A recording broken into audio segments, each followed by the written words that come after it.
우리는 자신이 우주의 중심에 독립적인 자아로 존재한다고 믿는다. 즉, 우리가 세상에서 독립적인 개인으로 자율적으로 행동한다고 느낀다는 것이다. 영국 레딩 대학교 응용생태학 교수인 톰 올리버는 우리는 연결되어 있다는 책을 통해 우리는 독립적으로 존재하는 개체가 아니라 다양하게 서로 연결되어 존재하는 개체라고 주장한다. 저자는 우리의 행동을 조작하는 박테리아 및 바이러스가 얽혀서 만들어졌다는 생물학적 증거를 제시한다. 이는 우리는 우리 자신의 마음, 생각, 행동에서도 독립된 개인이라 정의할 수 없다는 것을 뜻한다. 왜냐하면 이런 생물학적 요소들은 주로 가족이나 주변의 다른 사람들로부터 기원하기 때문이다. 오늘은 우리가 연결된 존재임을 과학적으로 증명하는 책, 우리는 연결되어 있다에 대해 이야기해보겠다.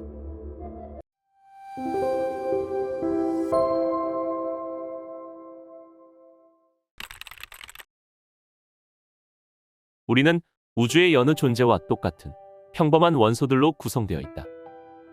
우리 몸속의 각 분자는 어류에서 조류로, 식물에서 곤충으로 수없이 많은 몸을 거치다가 마침내 우리의 몸속에 들어왔을지도 모른다.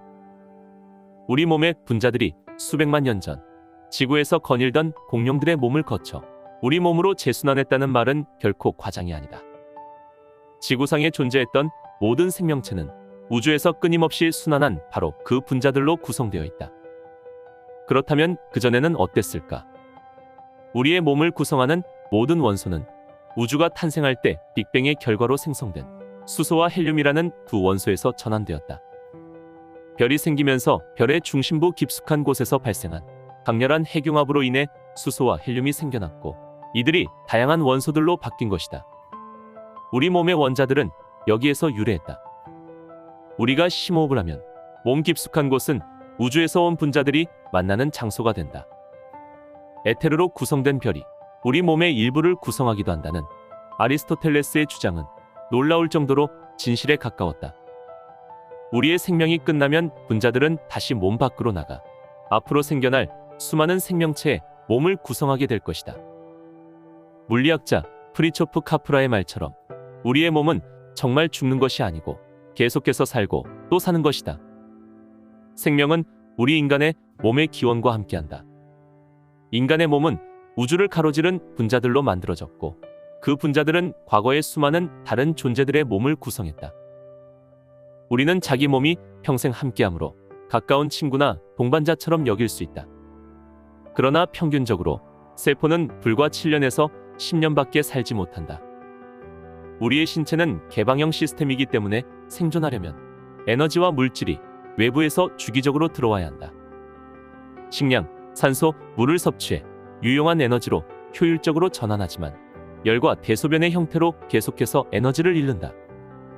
지구의 생태계처럼 우리의 경계선에는 에너지와 물질이 계속해서 드나드는 구멍이 많으며 우리의 몸을 구성하는 세포들은 항상 순환한다. 우리가 외부 세계와 연결된 개방형 시스템이라면 과연 우리의 몸을 변하지 않는 독자적인 나의 원천이라고 정의할 수 있을까? 우리는 수천 종의 박테리아, 균, 원생동물과 바이러스의 숙주이며 모두 다 걸어다니는 생태계라고 말할 수 있을 만큼 개체 수도 많고 역동적이다. 우리 몸에 사는 전체 박테리아 수는 약 38조 개로 추산된다. 이것은 인간 세포 수보다 약간 많은 수치다. 미생물은 우리 몸의 표면 전체를 식민지화했을 뿐 아니라 모든 세포 속에도 존재하고 있다. 우리는 진정으로 미생물과 하나로 연결되어 있다. 이러한 생명체 중 일부는 인간과 서로 도움을 주고받는 관계이며 일부는 유해하지 않은 무임승차자이고 다른 일부는 자신의 목적을 위해 우리를 조종할 수 있다. 예를 들어 광견병은 침샘에서 증식하며 숙주가 다른 동물을 물면서 전파된다. 따라서 감염된 숙주는 물을 보면 공포에 떨며 마실 수 없게 되는 공수증이 생긴다. 또한 공격적인 행동도 늘어나며 식욕이 왕성해진다. 목적 달성을 위해 인간을 조종하는 널리 퍼진 매개체로 감기 바이러스도 있다. 이러한 바이러스는 재채기, 콧물, 기침과 같은 증상을 유발하는데 이는 감기 바이러스가 확산하기에 가장 효과적인 방법이다. 인간은 자주 다른 생명체가 조종하려는 대상이 되는 것 같다. 심지어 우리가 원래부터 가지고 있던 DNA 상당수도 실제로 우리 몸을 위해 움직이지 않는다. 우리의 DNA가 컴퓨터 프로그램과 같다면 바이러스가 우리 컴퓨터의 암호를 해킹한 것이다. 우리 컴퓨터에는 기생충 DNA라는 형태로 악성 코드가 들어있으며 우리의 소프트웨어를 다른 생명체가 원격으로 조종할 수도 있다. 허술한 방화벽처럼 우리 몸의 방어체계가 이러한 침입자들을 막지 못했고, 침입자들은 자유롭게 자신의 목적에 따라 우리를 조정한다. 따라서 우리 인간의 몸을 오직 인간만의 것으로 생각하는 건 환상일 뿐이다. 서로 다른 종 간에 존재하는 DNA의 강한 유사성은 유전 코드 비유에 흔히 사용되는 생명의 나무의 문제점을 보여준다. 이 비유에서는 종을 나뭇가지의 끝으로 보며 각각의 나뭇가지는 서로 다르고 모든 종이 초기 조상을 상징하는 나무의 중심 몸통과도 구별된다. 이런 관점은 인간이 자연과 다소 다르다는 애초의 생각보다는 훨씬 낫다. 그러나 이 역시 오해의 소지가 있는데, 종들 사이의 역사적 연관성에도 불구하고 가지 끝이 분리되어 있어 DNA에 놀라운 공통점들이 아닌 종 간의 차이점을 부각하기 때문이다. 종들은 조상이 같아서가 아니라 유전 암호에 실제로 같은 정보를 많이 가지고 있기 때문에 서로 연결되어 있다. 우리 인간은 단지 DNA가 비슷해서가 아니라 완전히 똑같은 정보를 대부분 사용해 만들어졌기 때문에 서로 연결되어 있다. 우리는 정체성을 정하는 정보 대부분을 다른 사람들과 공유한다. 또한 생명의 나무 비유는 부분적으로 틀렸다. 나뭇가지 끝은 사실상 연결되어 있기 때문이다. 다른 종의 개체들 사이에 정보 공유가 이루어진다. 수평적 유전자 이동 과정에서 완전히 다른 종의 개체들이 서로 DNA를 공유하며, 일반적으로 같은 종내에서 부모가 자손에게 유전자를 전달할 때도 DNA를 공유한다. 이것이 박테리아의 다양한 DNA 전달 방법의 커다란 공통점이다. 바이러스는 유전자가 인간과 다른 종 사이에 수평적으로 전달되는 또 다른 메커니즘이다. 일부 특별한 경우에 우리는 바이러스에서 유전자를 직접 받는다. 미생물학자 칼 워즈는 수평적 유전자 이동의 빈도를 고려했을 때 진화 개념은 우리가 보통 생각하는 다윈주의처럼 선형으로만 움직이지 않으며 근본적으로 네트워크 같은 형태이다라고 했다.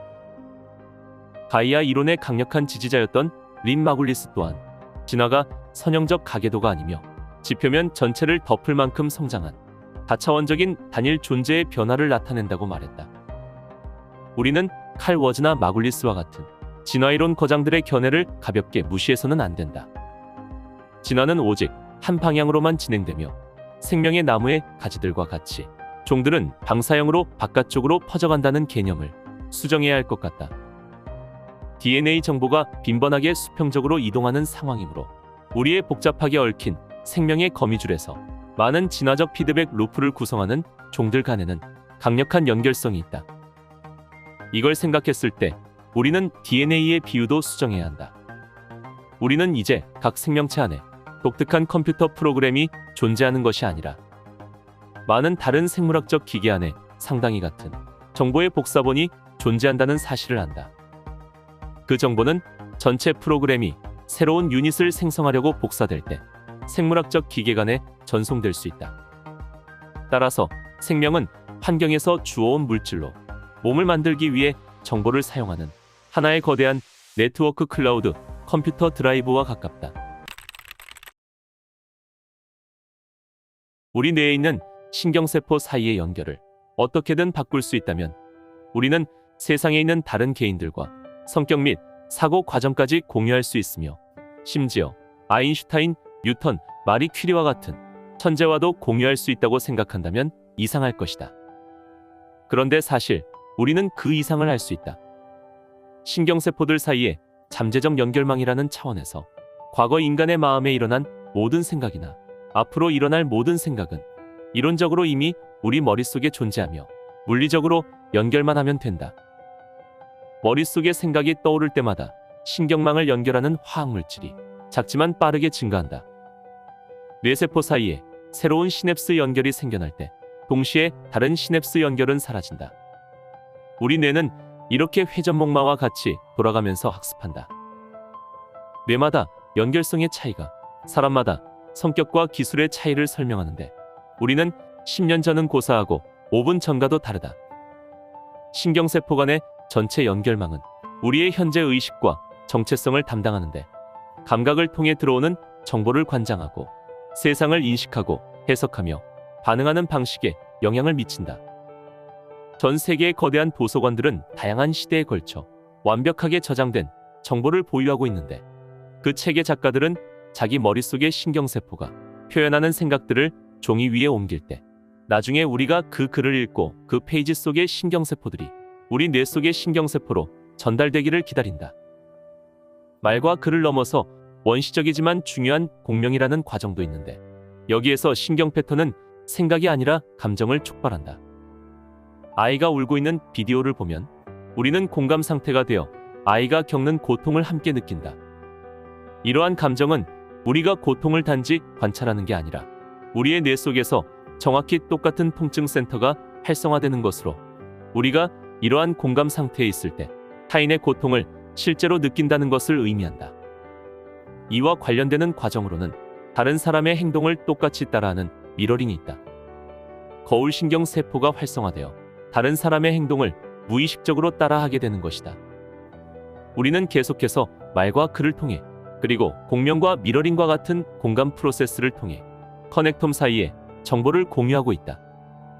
우리는 매일 대부분의 시간에 다른 사람의 커넥텀과 연결되어 있다. 같은 책을 읽으면서 글을 통해 다른 사람과 연결되어 있을지 모른다. 우리 마음은 서로 깊이 연결되어 있어 소셜 네트워크와 사회를 만드는 행동이 곧 자신을 스스로 돌보는 논리적이고 단순한 행동이 된다. 모든 생명은 연결되어 있다. 우리는 빠져나갈 수 없는 연결된 네트워크에 갇혔고 운명이라는 하나의 옷에 연결되어 있다. 한 사람의 운명이 영향을 받는 것에 모두가 간접적으로 영향을 받는 것이다. 어떻게 인류가 서로 정서적으로 연결되어 상대방에게 애정을 가지도록 바뀔 수 있을까? 명상은 영원히 우리의 신경망 구조를 바꿀 수 있어서 과학의 지지를 점점 더 얻고 있는 한 가지 방법이다. 명상은 많은 사람에게 연민과 공감을 비롯해 다양한 긍정적인 이점을 가져다 준다.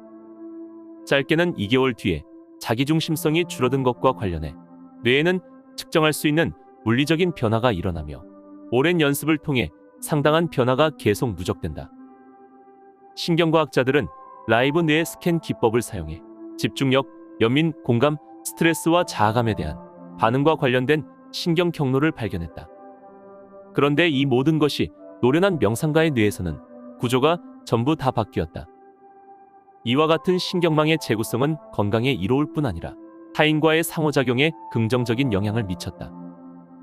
인간은 거대한 생태계의 뗄 수 없는 부분으로 우리 주변의 동식물계와도 연결되어 있다. 식물과 그 뿌리처럼 우리의 몸은 개방형 시스템이다. 에너지가 우리의 세포를 통해 흐르며 우리의 세포는 한때는 다른 동식물을 구성했던 물질로 구성되어 있다. 우리 몸에 있는 세포의 파동은 전 세계 수백 쪽의 세포 연속체의 일부분이며 모두 다 똑같은 DNA 코드에서 약간의 차이를 가지고 있다. 인간 이외의 생명체가 우리 몸의 상당 부분을 구성하고 우리의 장과 피부와 뇌의 거의 모든 표면을 지배하며 끊임없이 물질과 에너지를 우리와 같이 공유하고 있다. 현재 우리의 몸이라 부르는 세포 다발들은 다른 마음들과 밀접하게 연결된 마음을 구성한다. 하지만 세상에 대한 잘못된 정보와 제한적인 관점이 우리 주변의 다른 인간과 인간 이외의 존재에 부정적인 영향을 미치고 있다. 나비의 날갯짓이 지구 반대편 지역의 날씨에 영향을 미치는 것처럼 우리 행동의 결과는 시공을 뛰어넘어 우리의 후손에게도 영향을 미친다.